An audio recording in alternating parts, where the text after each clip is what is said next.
각 성읍들에서 많은 사람들이 함께 모여 주님께 나오니 주님께서 한 비유를 들어 말씀하시기를 씨 뿌리는 자가 자기 씨를 뿌리러 나가서 뿌렸더니 어떤 씨는 길가에 떨어짐에 밟히기도 하고 공중의 새들이 그것을 먹어버렸고 어떤 씨는 바위 위에 떨어짐에 싹이 나자마자 곧 말라버렸으니 이는 수분이 부족하였기 때문이라. 어떤 씨는 가시나무들 사이에 떨어지니 그 가시나무들이 함께 돋아나서 그것을 숨을 막히게 하였고 다른 씨들은 좋은 땅 위에 떨어짐에 싹이 나서 100배의 열매를 내니라. 주님께서 이 말씀들을 하시면서 외치시기를 듣는 귀들이 있는 자들은 들을지어다 하시니라. 그분의 제자들이 주님께 여쭈어 말씀드리기를 이 비유가 무슨 뜻이니까 하니 주님께서 말씀하시기를 너희에게는 하나님의 나라에 관한 신비들을 알도록 허락되었으나 다른 사람들에게는 비유로 하나니 이는 그들이 보아도 보지 못하며 들어도 깨닫지 못하게 하려 하기 때문이니라. 이에 그 비유는 이러하니라. 씨는 하나님의 말씀이요 길가에 있는 자들은 말씀을 들은 자들이니 그때에 사탄이 와서 그들의 마음에서 그 말씀을 빼앗아감으로 그들이 그 말씀을 믿지 못하고 구원을 받지 못하느니라. 바위 위에 있는 자들은 이들이니 곧 말씀을 들을 때에는 기쁨으로 받으나 뿌리가 없어 잠시 동안 받다가 유혹을 받을 땐 떨어져 나가는 자들이니라. 가시나무들 사이에 떨어진 자들은 이들이니 곧 말씀을 듣고 나아가다가 이 세상의 생활의 염려와 재물과 쾌락으로 억눌려 완전함에 이르는 열매를 맺지 못하는 자들이라. 그러나 좋은 땅 위에 있는 자들은 이들이니 정직하고 선한 마음으로 그 말씀을 듣고 지키어 인내로 열매를 맺는 자들이니라. 아멘. 우리가 이 말씀을 마태복음에도 나와 있고 여기도 나와 있으니 신앙생활을 어느 정도 하신 분들은 다 들어본 내용입니다. 예수님이 사람들에게 이야기를 하시는 가운데 여러 가지 이야기를 하시는데 한 가지 방법을 쓰실 때는 저희들이 주의 깊게 들어야 할 게 있습니다. 그 방법이 오늘 말한 이 비유란 말인데 이 원래의 뜻은 어두운 말이라는 뜻입니다. 그러니 어두워서 그 뜻을 잘 모르게 한다는 겁니다.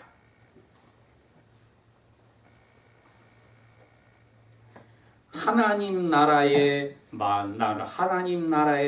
관해서 이야기를 하신다. 10절에 그렇게 이야기를 하셨거든요. 하나님 나라에 관해서 신비한 것들은 내가 이야기를 할 때 비유로서만 말하겠다. 그렇게 이야기했습니다. 예수님이 하나님 나라의 왕으로 오셨습니다. 그랬는데 왕이 자기 나라를 세우는데 시민들이 백성들이 없으면 어떻게 됩니까? 그래서 백성들을 모으는데 모으는 방법이 이겁니다. 비유로 말해서 백성들을 알아듣는 백성들을 모아서 하나님 나라의 백성 시민으로 만드는 겁니다. 도대체 하나님 나라가 뭐냐? 창세기 1장에 나와 있듯이 이 하늘과 땅을 만드신 하나님이 동방의 에덴, 오늘날 이라크 북쪽에 있는 아르메니아 쪽에 있는 에덴에다가 낙원을 하나 만들어서 아담과 그의 아내를 거기에서 다스리게 하였을 때 그것이 하나님의 나라였습니다. 그래서 사람들이 하나님을 참된 신으로 섬기면서 이 세상을 하나님의 뜻에 따라 다스리고 가꿔갈 때에 하나님의 나라가 거기 있었습니다. 사탄은 그 하나님 나라에서 자기 욕심대로 하려다 쫓겨난 타락한 천사입니다. 그런데 그 천사가 이 세상으로 와서 아담의 아내를 꿰어서 하나님과 사이를 갈라지게 함으로 하나님의 나라가 무너져 버렸습니다. 그렇기 때문에 에덴 동산에서 우리 첫번 조상이 쫓겨남으로 인해서 이 세상에서 하나님의 나라는 사라진 것이지요.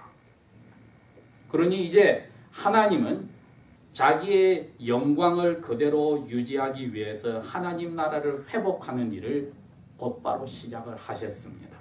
거기서 이미 아담 그 부부에게 너희 남자 자손을 통하여 내가 너희 원수를 갚아서 하나님 나라를 다시 세우겠다고 하셨으니 몇 천년의 세월이 지나서 이제 한 사람을 뽑아서 오늘날 이락 땅에 우르 지방에서 아브라함이라는 사람을 불러서 그 가족을 통하여서 하나님 나라의 시작을 하셨습니다. 그랬는데 그게 큰 나라가 되었으니 오늘날 저희들이 알고 있는 팔레스틴 지방에 있는 이스라엘이라는 나라입니다. 그런데 이 나라가 하나님이 이 세상에서 다시 회복하겠다는 하나님 나라가 유일하게 보이는 민족이었습니다. 그런데 이 민족이 그 하나님의 왕이신 말씀대로 살기를 거부하였다. 왜? 옆에 다른 나라들을 보니 눈에 보이는 왕들이 있습니다. 그리고 자기들이 섬기는 신들에게 제사도 지내고 여러 가지 일을 해서 잘 사는 것 같으니까 하늘에 있는 하나님 대신에 다른 왕을 자기들이 원하면서 그 이웃 나라들이 섬기는 신들을 눈에 보이는 신들을 섬기기를 원하였습니다. 하나님이 이사야 선지와 예레미야 선지와 에스겔 선지를 보내서 이야기합니다. 너희들이 나하고 약속을 어겨서 이 나라의 헌법이 나의 약속 율법을 너희들이 버리고 다른 나라를 닮아서 떠났으니까 내가 이제 너희들을 내쳐버릴 것이다. 내치기 전에 회개하고 돌아오라고 하였습니다. 그런데 이 이스라엘 유대민족이 돌아오지를 않았습니다. 왜냐하면 이웃 나라들이 너무나 잘 사는 게 부러웠습니다. 그러니 그 나라들이 잘 사는 이유가 다른 신들을 섬기고 열심히 이 세상에서 일을 하면은 잘 산다고 생각하니 보이지 않는 신인 하나님을 믿을 생각이 사라진 것입니다. 즉 하나님의 나라인 유대민족 자체가 거의 무너져서 하나님이 이 유대민족 자체도 없애버리겠다고 선지자들을 통해서 경고를 주었습니다. 근 150년이라는 세월 동안에 경고를 주었습니다. 그 경고가 두 가지니 하나는 너희들이 참된 신에게 돌아오면은 내가 너희를 통하여 조상에게 약속한 대로 하나님 나라를 이 세상에서 완성하겠고 돌아오지 않으면 너희들을 쓸어버려서 전 세계에 흩어버릴 것이다. 흩어버리고 나면은 나중에 내가 아주 소수만 다시 불러서 그 소수를 통하여서 하나님 나라를 내가 다시 시작할 때에는 그 소수의 마음에만은 내가 새로운 부드러운 마음을 깨끗한 마음을 넣어줄 거다. 그 약속을 하셨습니다. 그것이 예레미야 선지에게 그리고 에스겔 선지에게 이미 주신 예언이었습니다. 예수님이 오셔서 바로 그 예언들을 가지고 자기 백성인 이스라엘 사람들에게 이야기합니다. 너희 조상들이나 너희들이나 하나님 말씀대로 사는 것보다도 너희가 마음에서 원하는 대로 살기로 작정하였으면 그건 하나님 나라가 아니다. 하나님 나라는 보이지 않는 참된 야훼를 신으로 섬기고 그분의 뜻에 따라 잃어버린 낙원에서의 삶보다 더 나은 삶을 추구하는 사람들이 있는 곳이다. 그 이야기를 하십니다. 그런데 그 세 선지자 중에 첫 번 선지자인 이사야 선지자가 하나님 말씀에 따라서 이런 이야기를 했습니다. 훗날 메시아가 와서 말씀을 전할 때에 두 가지 종류의 사람들이 있을 거다. 하나는 그 메시아가 하는 말을 들어도 깨닫지 못하고 보아도 보지 못하는 사람들이 있고, 그래서 회개를 할 수 없는 사람들이 있고, 하나는 눈으로 보고 알고 귀로 들어서 깨달아서 회개하여서 메시아를 왕으로 섬기는 하나님 나라의 시민들이 되는 사람이 있다고 이야기를 했습니다. 예수님이 오셔서 바로 그 이사야가 예언한 대로 내가 이제 하나님 나라에 대해서 이야기를 하겠는데, 듣는 사람 두 가지를 나누기 위해서 난 비유로만 이야기를 하겠다는 겁니다. 자, 이 중에 대부분의 사람들은 내가 비유로 말하면 못 알아듣습니다. 제자들이 그래서 예수님에게 따라와서 물었습니다. 주님, 아까 그 사람들에게 하나님 나라의 비밀을 이야기하신다고 했는데 비유로 해서 다 못 알아듣습니다. 무슨 뜻입니까? 그랬더니 예수님이 너희들에게는 비밀을 내가 풀어 설명해 주는 것이 허락이 됐으니 너희들에게는 이야기하겠다는 겁니다. 예수님 당시만 해도 유대인들이 약 200만이나 넘는데 예수님의 제자들 기껏해야 70명 정도밖에 안 됩니다. 그분들에게만 예수님이 이사야 선지가 750전에 예언한 대로 너희들에게만 하나님의 말씀이 눈에 보이고 귀로 들려서 깨닫고 회개하게 하겠다는 겁니다. 이게 특권을 가진 사람들입니다. 복받은 사람들입니다. 이 사람들만이 하나님의 나라의 백성이 됐다는 겁니다. 오늘 설교 제목을 그렇게 뽑았습니다. 나는 하나님 나라의 시리즌 시민인가 백성인가? 예수님 당시에 200만에 된 사람들이 다 하나님 나라의 백성이라고 생각을 했는데 정작 이사야 선지의 예언이나 예수님 자신이 그럽니다. 하나님 나라의 백성은 이 가운데 아주 작아. 하나님이 마음에 은혜를 주어서 마음이 에스겔 선지가 말한 대로 바뀐 사람들만, 마음이 좋은 밭처럼 선한 깨끗한 밭처럼 된 사람들에게만 말씀이란 씨가 들어가서 깨닫게 되는 거야. 너희들에게는 그게 허락이 되었다고 이야기를 하셨습니다. 자, 그렇다면 질문이 이렇게 됩니다. 내가 하나님 나라의 시민인가? 그 당시에 200만이나 다 되는 사람들이 하나님 나라의 백성이라고 했는데 예수님은 아니라고 했습니다. 오늘날도 수많은 몇 억이나 되는 사람들이 하나님 나라의 백성이라고 곳곳마다 주일날 예배하고 찬송하며 그리스도인이라고 하는데 하나님 눈에는 얼마 되지 않은 숫자만이 내 말을 깨닫는다고 하면은 우리는 뭐라고 대답하겠습니까? 그게 사실입니다. 누가복음은 이 8장에서부터 13장까지 하나씩 해나가는데 무시무시한 이야기가 성경 전체에서 딱 한 군데만 나와 있는 데가 있습니다. 누가복음에 13장에 가면은 23절에서 28절에 제자들이 예수님이 묻습니다. 예수님, 아주 소수의 사람들만 구원을 받습니까? 예수님이 거기에 대해 대답을 합니다. 좁은 문으로 들어가도록 아주 노력을 해라.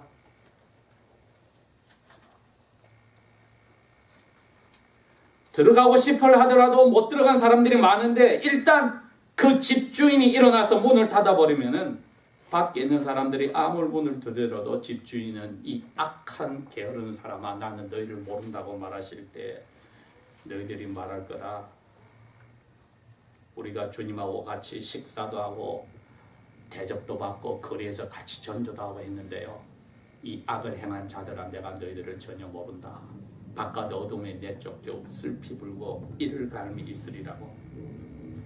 곳곳에서 많은 사람들이 애통하고 올 때에 아브라함과 이삭과 야곱과 많은 선지자들은 하나님의 나라에 들어가 있지만 너희 하나님의 백성이라고 하는 지금 나와 함께 살고 있는 200만 이상이 되는 이 유대민족 가운데 대부분은 바깥 어두운 데서 슬피 울며 이를 갈미 있다고 이야기를 하십니다. 그게 대답이었습니다. 구원받는 사람이 소수입니까? 했더니 대답은 yes, 소수다. 오늘날까지 이 말은 그대로 유지가 됩니다.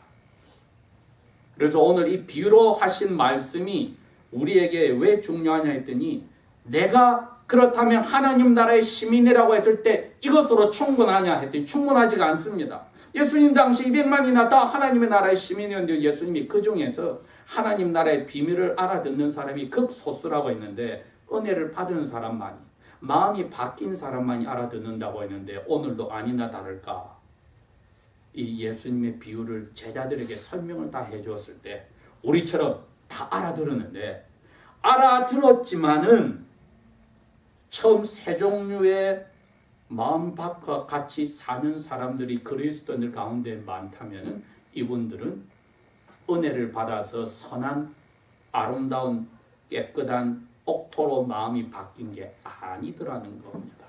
그래서 우리가 그 부분을 주님이 하신 말씀에 따라 잠깐 들여다 봐야 될 것 같습니다. 처음에는 길가에 씨가 길가에 떨어진 것은 그냥 사람들이 밟아버리거나 새들이 먹었다. 사탄이 그냥 마음에 씨가 떨어지기 전에 먹어버려서 사람들이 예배당에 앉아있어도 찬송 부르고 눈물 흘리고 기도하여도 말씀은 전혀 자기하고 상관이 없는 사람들이더라 이겁니다.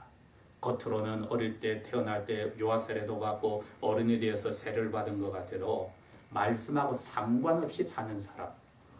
오늘날 우리 그리스도인들을 놀릴 때에 썬데이 크리스찬이다. 예배당 안에 있으면 예수쟁이고 나가면 똑같은 안 믿는 것과 똑같은 사람들이다.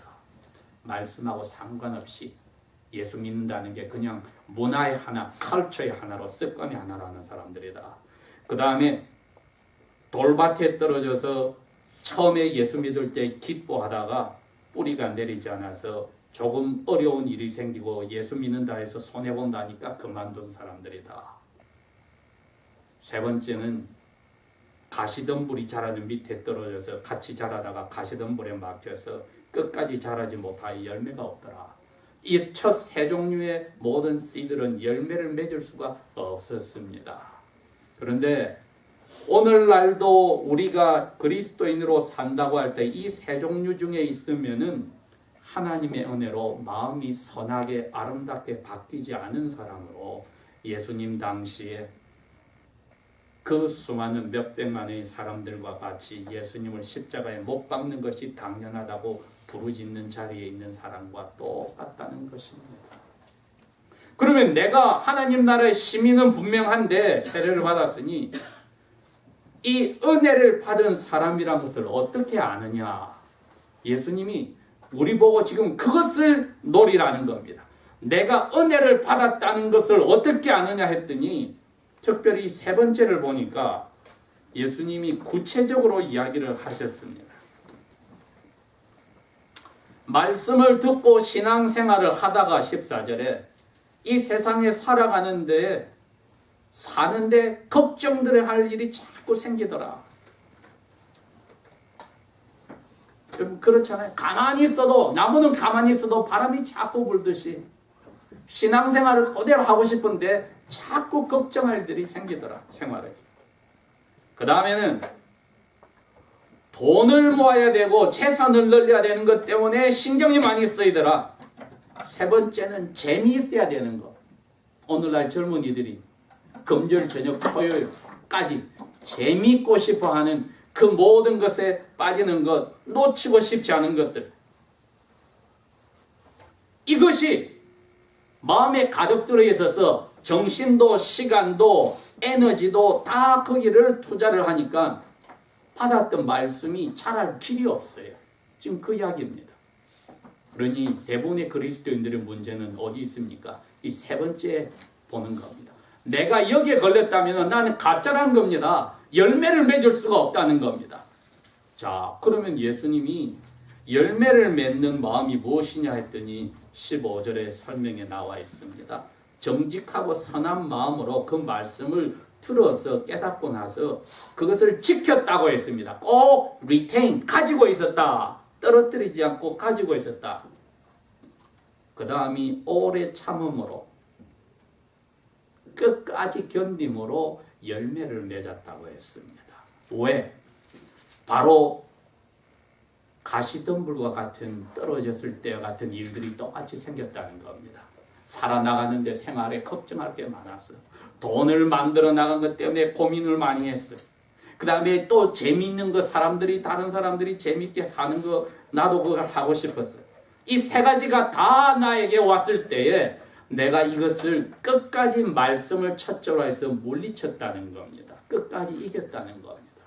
심지어는 어떤 유혹이 있느냐 했더니 똑같은 여기 8장 후반절에 나옵니다. 예수님과 예수님의 동생들, 예수님의 어머니와 동생들이 예수님을 보고 싶어서 왔습니다. 여러분, 그런데 이분들은 아무도 예수님을 하나님으로 안 믿을 때입니다. 방 안에 있던 예수님이 뭐라 한 줄 압니까? 누가 내 동생들이고 내 어머니냐? 제자들을 통해서 그럽니다. 이 사람들이 내 동생들이고 어머니야. 왜? 이 사람들이 아버지의 말씀을 듣고 오베이, 순종했기 때문에 아버지의 뜻을 알고 순종한 이 사람들이 나의 가족이야. 선언을 했습니다. 여러분, 세 종류의 아까 이 가시덤불에 떨어진 사람들 씨 가운데 마음이 그렇습니다. 인간관계에서 가족에게 약한 사람, 남편이 이 세상의 전부요, 아내가 이 세상의 전부요, 부모님이 이 세상의 전부요, 가족이 이 세상의 전부요, 자녀들이 이 세상의 전부요, 친구가 이 세상의 전부요. 그래서 그 남편이 사라지고 아내가 사라지고 부모가 사라지고 가족 관계가 깨어지면 이 세상 살 맛이 없습니다. 바로 가시덤불이 그겁니다. 생활의 염려가 그거로 가득 차서 현재 세상이 인생의 전부라고 생각하는 것이 예수님이 선한 깨끗한 양심으로 말씀받은 사람과의 다른 점이라고 밝혀준 겁니다.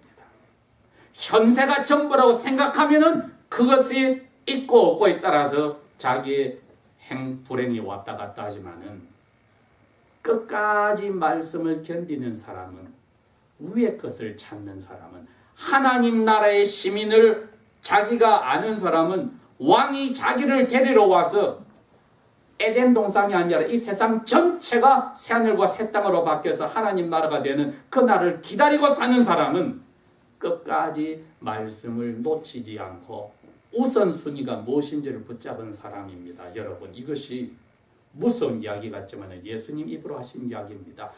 새하늘과 새 땅에서는 모든 가족 관계가 없어진다. 부부 사이가 살았을 때 있던 게 없어진다. 천사처럼 우리는 이제는 가족 관계가 없고 결혼 생활이 없다. 그 대신 하나님 아버지와 그 집의 큰아들인 나를 중심으로 전체가 하나의 가족이 되는 것뿐이라고 말씀을 하셨습니다.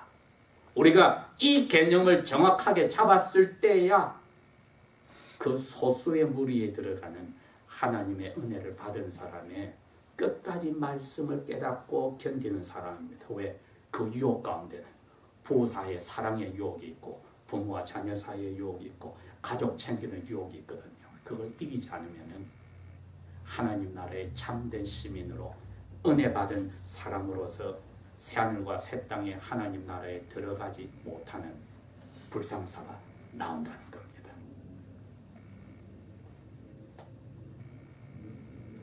다 같이 기도하겠습니다.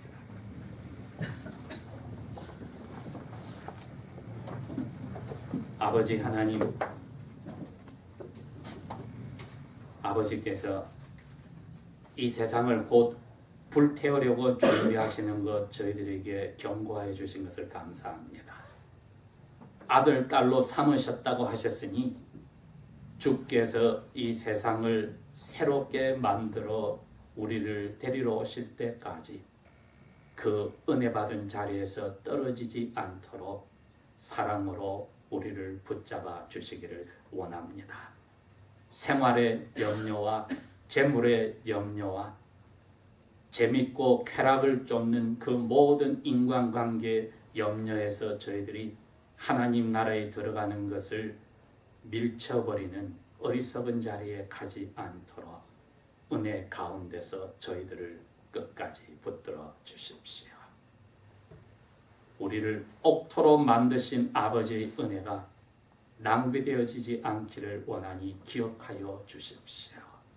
예수님 이름으로 감사 기도합니다. 아멘.